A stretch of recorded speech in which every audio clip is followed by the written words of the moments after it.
when somebody asks me, let's just say somebody comes up to me and they say, hey, what oil company should I buy? Before I ask them anything else, I say, what price of oil do you think what do you think the price of oil is going to be for the next 5 years or the next 2 years or your investment time frame? You need to first give me a time frame, and then we can talk about what sort of companies make sense, because you're not going to have a company that's extremely torqued to the upside, but also very safe on the downside. You can only play it one way.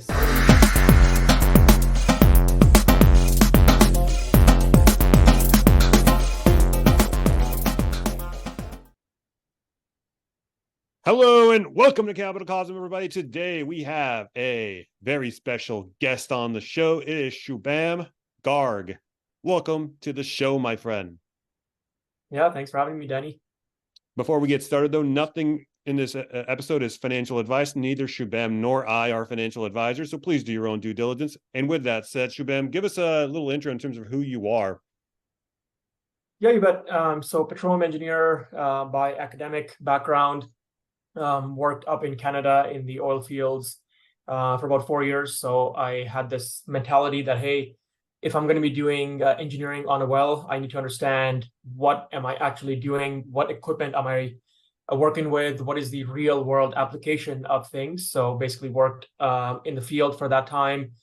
Any well that I did field engineering on, I would also operate those wells. Got to learn the ins and outs of the industry that way, and basically also have been investing in oil since 2013. So as I was working, I realized, hey, there's a really interesting opportunity here where there's all these wells and all these interesting projects that are stuck because price of oil is low. We can't really do a lot of these projects that make sense economically. So basically, as I was working, I was always thinking about, okay, how can I make more money from this? How can I learn this better, understand this better? And that transitioned in 2020, where obviously the markets did really, really well, went very, very deep into the investing side in 2019, just as some of the structural changes were occurring. 2020 went even more investment, and in 2021 left the sector from the engineering operations side, went full-time into investing, and started up this White Tundra Investments, which right now is I don't know what the exact word for it is. I say venture capital, I say private equity, I say just retail investing, but essentially there's kind of two components. One is that sharing information, democratizing information in oil and gas. So I do Sunday sessions where I talk about company valuations, engineering, geology, some of the well results, how to look at the free cash flow yields, the asset values, infrastructure, etc. And then also on the Twitter feed, sharing supply, demand, inventory, macro, all the information that so far in the oil industry has been very, very opaque.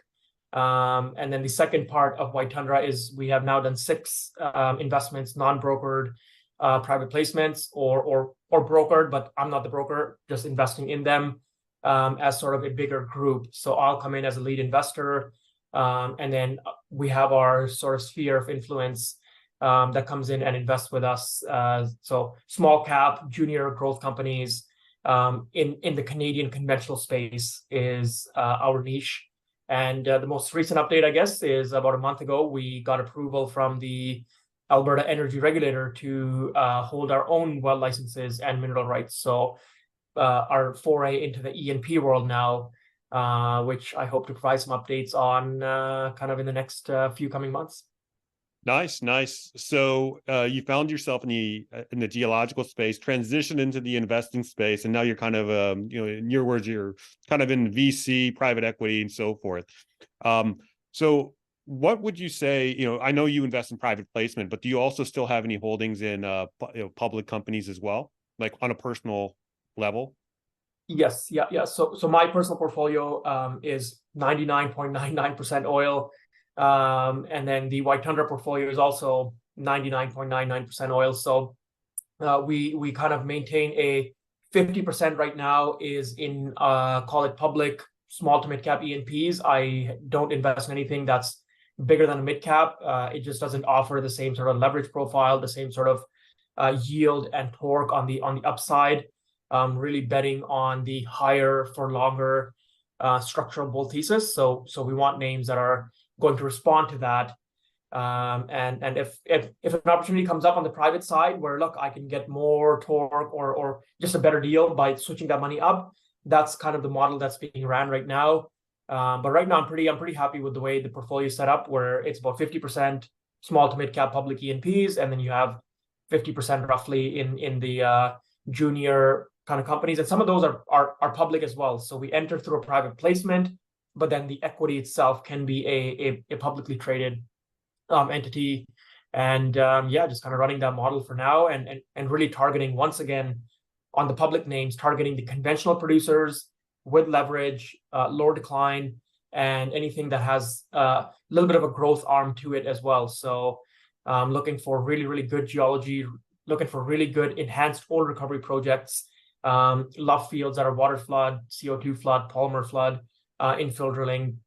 Those are the fields that are low recovery factor, huge original oil in place, and we just let them tick. So it comes back to my first point that some of these companies, they've got projects that they just weren't able to do in a $50 oil environment. Well, you run those economics now at an $85 oil environment or $100 oil environment, and everything makes a lot of sense. A lot of low-hanging fruit that's kind of out there, both on the existing operations and on a further delineation and development. Cool. So I just have to say, I did visit your White Tundra investment website, and it's chock full of information, a lot of juicy details. So I highly recommend my audience goes in and really sinks their teeth in what you guys have kind of put together there. Really good stuff, as well as follow you on Twitter. We'll have all those links in the description box below. But I want to say, you mentioned that 99.9% of your personal portfolio is in oil. Is that simply because you're most bullish on oil, or is it because that's the sector that you're most familiar with, so you have that conviction where you can kind of like overweight yourself into one single sector? Because I know, like, a lot of investors, they tend to, myself included, we tend to kind of like partition off our portfolio into multiple holdings, uranium, oil and gas, copper, nickel, gold, silver, etc. Yeah, 100%. I think that's a very interesting question. I'm surprised I don't get asked that more often. So I think there's a few sort of things there. One is that, obviously, with my petroleum engineering background, it's a sector that I've been exposed to the most. It's one where I think I understand things as to how operations are done. What are the economics around certain things? How much of more opportunity is left out there? What are the global factors, both on a macro side and then on the actual E&P itself side? And then really, I think it just comes down to the base sort of understanding that when I'm investing in the oil and gas or in the stock markets, I want to have an edge. And where can we get edge? Well, we look at some of the blue chip names, we look at some of the bigger names. Yes, you can get an edge, but is that edge really meaningful? Can you actually make money, significantly more money out of that? And I just think that it doesn't exist in some of the other places, or I just don't know them as well. Whereas in oil and gas, I have the field contacts, I have the contacts in the office, understand the geology, the engineering side of things, the well results, which companies have sort of untapped potential that you can't glean from cash flow statements or their MD&As just by doing a lot of analysis on publicly available data. So that's, I guess, one of the other factors is, compared to some of the other sectors or commodity space, the oil and gas royalties are owned by the citizens of that province or of that country. So all the information has to be public. So you have access to a lot more information profile than maybe some of these other producers. And then the one other thing is, oil and gas is it's not a real-time investment, but you get the results right away. So if I drill a well today, I know within 60 days what it's producing. Whereas some of the mining investments and whatnot, like, you're drilling test holes for 3 years, and then you FID, and then you build a plant, and it's just a longer term kind of payout. Although you can get stock returns on just discoveries, if you are investing in a full cycle sort of investment, it's just too long in that case. And the one other final point is, look at any oil cycle in the past. If you're in the oil cycle at the right time and you're looking to hit grand slams or home runs, you're not going to make 5 or 10x. You're going to make 50, 100, 500x, especially if you can compound the money. So you make money maybe on the public markets, then you put it back into the private markets, then you take that money out and you put it back in the public markets, or whatever combination of that. The returns generated are just insane, and it happens every cycle. So hey, we only need to be right once in life, so why not do it in something that I had a background in? Yeah, I mean, these things only come around like twice or maybe 3 times if you're lucky in your lifetime. So you've Yeah. got to nail it when you see it. And I think it's safe to assume that you think we're in an oil bull market at the moment, correct? Oh yeah, 100%. Like I think this is a structural change that's occurred. We can talk about supply, demand, inventory, but really there's a couple of structural changes that were happening pre-COVID. So this is not something that, hey, COVID happened and because of that now we are all of a sudden bullish. It's the changes in the U.S. shale complex. U.S. shale has been the majority of the reason why prices collapsed in 2014. It's been the majority of the reason why we were in this lower for longer cycle since 2014. And it went from growing 1 million barrels a day per year to, in late 2019, it looked like it was starting to flatline and really get to this peak stage. And during the COVID years, that has just become more and more and more obvious that this one ultra growth area that was responsible for 80 to 90% of the world's supply growth since 2014 is just no longer that supply growth. And on top of that, to add a cherry on that argument is, unlike conventional oil, that shale decline has a 50% base decline rate on it. So you have to keep producing and drilling new wells in order to make up for it, which just creates this sort of, okay, they are not going to be able to grow more than they are. So that was the one structural change. And then coming into 2022, we saw OPEC Plus really take the reins on the oil market. So the early indication was 2020 when they came in with that 10 million barrel per day cut in the mid 2020. And then as that went on, we saw, wow, none of these countries are going and cheating. All these countries are keeping to their quotas and their targets.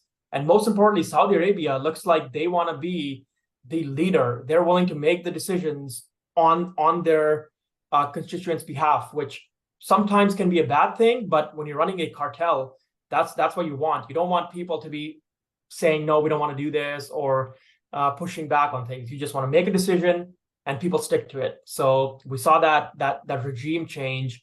And the 2022 was the bumper year. I mean, what happened was shale got killed further, and OPEC became more in control. And now we see that those two narratives play out. And guess what? That's exactly what happened in 2008, 2009. That's exactly what happened from 2000 all the way to 2008. Is this oil scarcity mindset versus the oil abundance mindset that we had 2015 to I'll say late 2019. Yeah. We kind of look at oil as a commodity, a resource during the oil abundance years. When you get into these scarce years, it becomes the master commodity, the master resource, because all other commodities are downstream of oil, because you need oil to extract your gold, you need oil to extract your silver, et cetera. So that's really interesting. So how do you typically play? How does, you personally, like, how are you playing these oil companies? I know you said, you can switch between public and private, but are you more of a trader or are you more of an investor in this time where you kind of like sit on a bunch of oil companies, just let them ride up? Or are you coming in and out? Yeah, you bet. No, great question. So I think 2021 and 2022 were the times to trade. You had this opportunity where if you were able to identify short-term movements, you were able to identify some sort of catalyst earnings, you could really make a lot of money on these earnings, on the short-term ownership of these equities.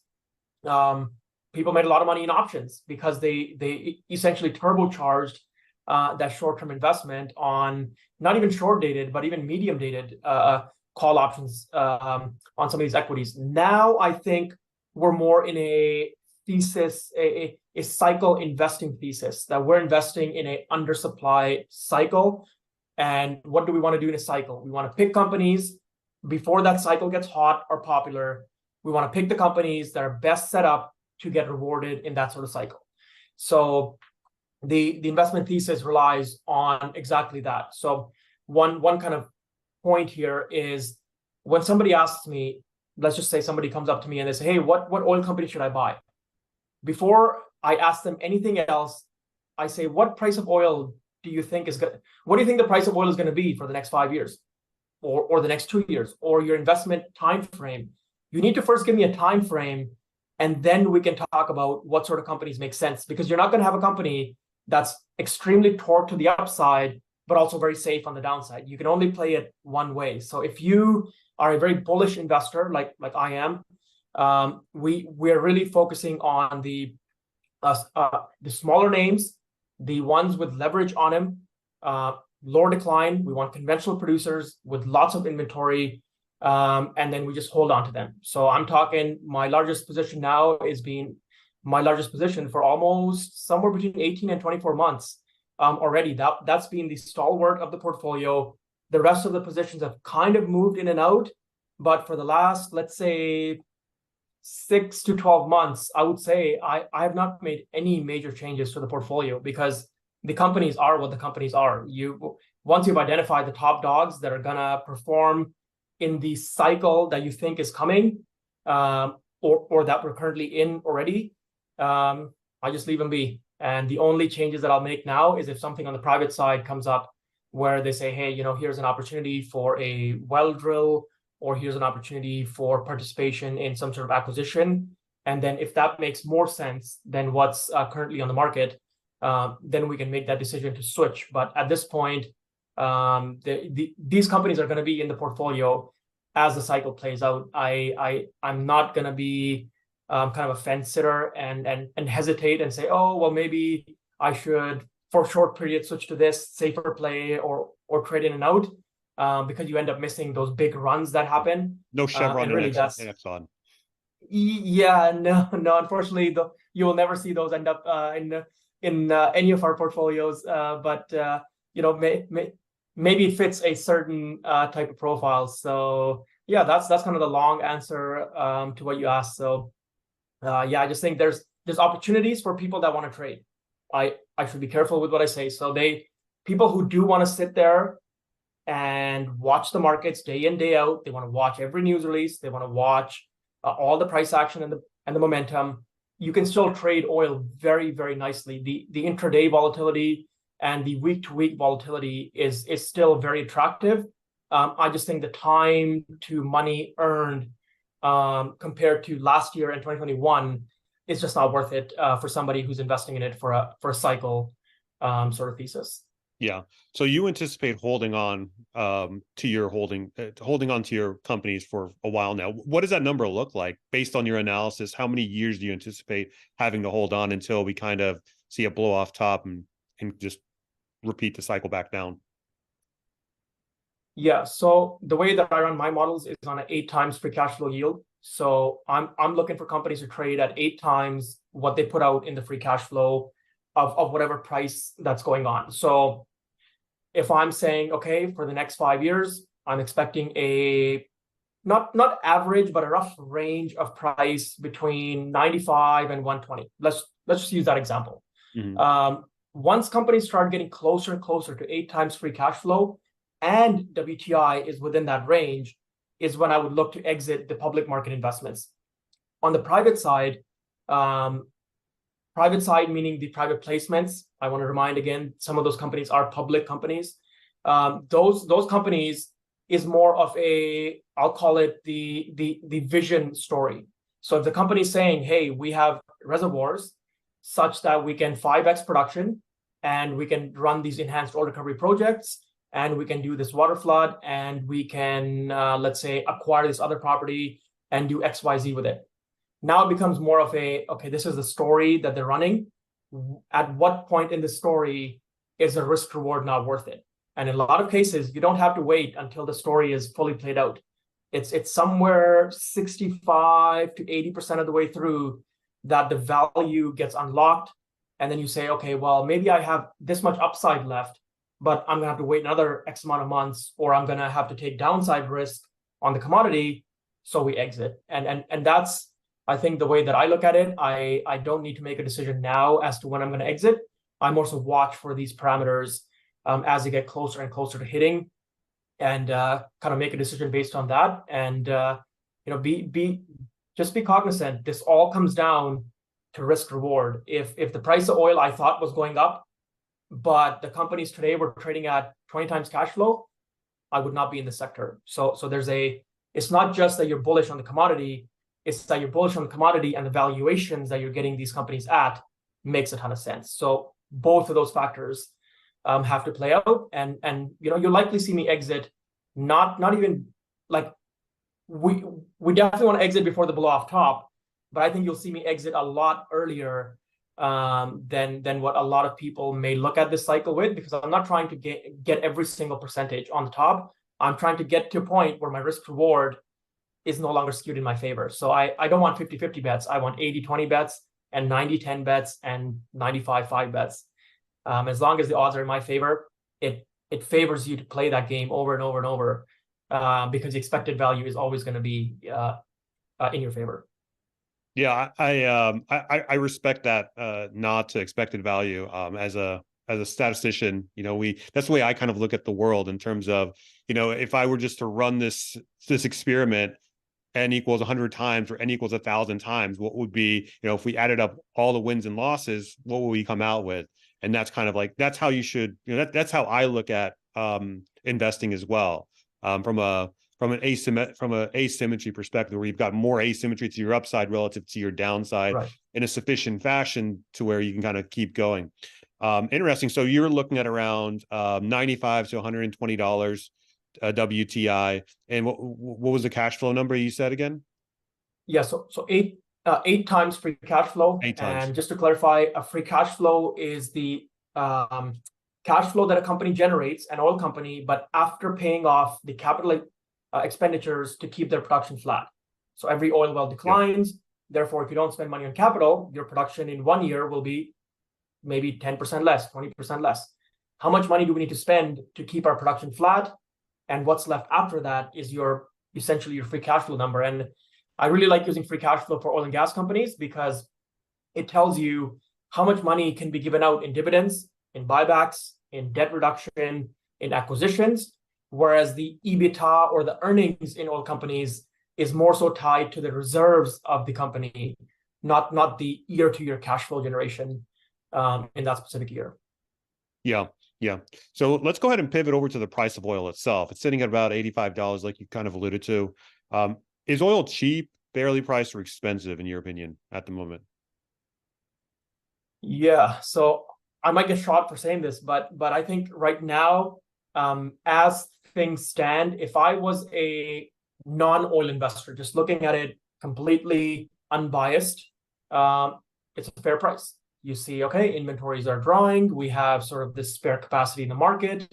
We have this understanding that, okay, maybe US shale can actually add more barrels if the price of oil rose. So you have this, call it lever that can be pulled on the US shale side. And you're saying, okay, interest rates are at 5.5%. Therefore, we have an impending recession. Okay, 85 might be fairly priced, or maybe even overpriced in your mind. But when you look at it from a sum of the parts analysis, the price of oil just looks very, very underpriced, cheap. And the reasons are kind of very similar to what we talked about just a little bit earlier, is that we know US shale cannot grow. We're looking at the well productivity. We're looking at the acreage degradation. We're looking at the number of rigs that are working. We look at the number of private equity backed companies that are out there. And when you start digging into each of these components, you say, okay, so there is not an appetite for shale to grow, and it can't even grow anyway because the acreage isn't there. Then you look at OPEC and you say, okay, well, there's all this spare capacity, but are they willing to release it? Well, there's no indication so far that right now, where the price of oil is, or even $10 higher, that they're going to go back and just add the spare capacity to the market as some sort of discount or charity work. There's no such indication. I know a lot of people believe that the US government can do whatever they want and they can push people into things, and maybe it's true to an extent. But there's also other powers now that are just becoming more and more independent as to how they behave. So that's the OPEC angle on it. The recession so far, okay, well, there's been a slowdown in manufacturing. There's been a slowdown in property sales. But when you look at raw petroleum demand, it has not slowed down at all. In fact, some of it is growing even faster than it was expected in countries like India, in countries like Brazil, huge population centers, countries that are oil exporting countries are seeing huge ramp ups in GDP and petroleum consumption because they finally have money for the first time in 10 years to go and put back into the public sector and into the private sector. So when you put all that into one kind of soup, you say, okay, there is headwinds, but those headwinds are just don't seem to be manifesting. And the spare bullets that the world has, they don't seem to want to be used. So they're kind of like you've got a box of extra bullets for your gun, but you forgot the code to your safe. So you can't even you can't even access them, sort of thing. So that's how I see it. Is from the outside, it's very easy to say that oil is overpriced, given some of the issues that we have in the market. But from looking at it on a inside perspective, doing a deeper dive on each of the components that cause these headwinds, it's pretty obvious to me that we're headed here for a higher for longer cycle that I think the world is just not ready to accept. So when they do accept it, I'll be here waiting. I have plenty of time. I'm a very patient individual. When I can buy things for cheap and when I have that asymmetric risk reward, I'll sit there all day long. I'm sure you've charted oil consumption by year or like trailing 20, 30 years. If you look at oil consumption during the COVID variant from 2020, when we shut down the entire world, you only saw like a 15% drawdown in consumption, despite the fact that the whole freaking economy shut down across the globe. So if that could only draw consumption down 15, 20%, maybe, a recession not having as much headwind effect as you would think, it kind of makes sense, doesn't it?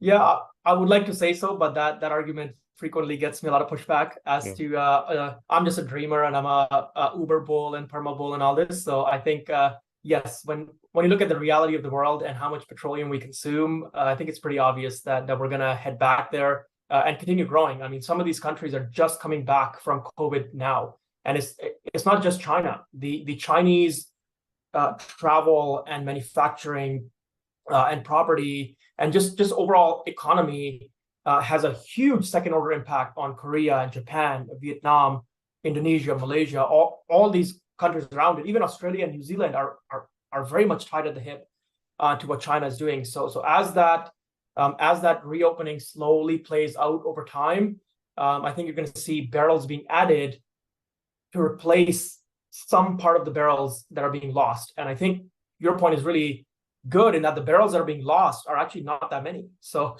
you're not losing that many barrels, yet there's a part of the world that's adding way more barrels on that side of things. And it's just looking like things are just building up and kind of defying expectations no matter what. And then watch for that Asian complex, because that is a lot of people in that small-ish area. When you look at it to the side of the globe and how many people are on there, a very quick growth rate in those countries can add a lot of barrels just because of the sheer population that is in that area. So I frequently joke about this thing is like the people have all kinds of answers when you ask them what is the most addictive drug ever invented, and I just say, well, it's petroleum, because you use it every single day, sometimes multiple times a day. And when you don't use it, you start getting withdrawals. So this is the biggest and most addictive drug the world has ever invented. And the data shows it. Yeah, because it's ubiquitous. It permeates more than just energy, right? I mean, your carpet is made out of petroleum. Your pharmaceutical products are made out of petroleum. Certain fabrics are made out of petroleum. So like everything that we kind of take for granted, there's so many things that are made out of petroleum that the average person is just not privy or just not aware of. Yeah, 100%. And I think one of the things that makes it so is that oil is just so dense and so cheap. Like when you look at, okay, I can move a, let's just put an example out there. I can move a 4,000-pound vehicle 20 miles for $4. Like think about that compared to horses or or any other energy source. Like, it's just so damn cheap and efficient that you're able to replace 20, 40, 60 workers with 1 gallon of diesel. And what are you paying for that? $4, $5? Like, it's just so Yeah. cheap. And that's why it's so much used. Yeah, I'd also like to point this out. If you look at the oil price from a really long-term basis, like 50, 60, 70 years, inflation adjusted, the oil price is still pretty cheap. Like when you actually, like $85 a barrel oil compared to where we were in 2010, 2011, the oil price, I would think would be much higher, especially since we printed 33% of the money supply in 2021 in 2020. So the fact that oil has kind of solidified itself in this $85 range, I kind of look at it. I know you say, I know you have a more granular knowledge in terms of what goes on in the oil industry, but just from a technical analysis point of view, I actually see it, pretty, from a historical basis, pretty cheap. That kind of dovetails me to my next question. So when you're kind of assessing value, do you just look at the fundamentals, or do you also utilize some technical analysis? Do you look at some charts and patterns as well? Yeah, so I personally don't look at any charts or technical analysis. However, I use the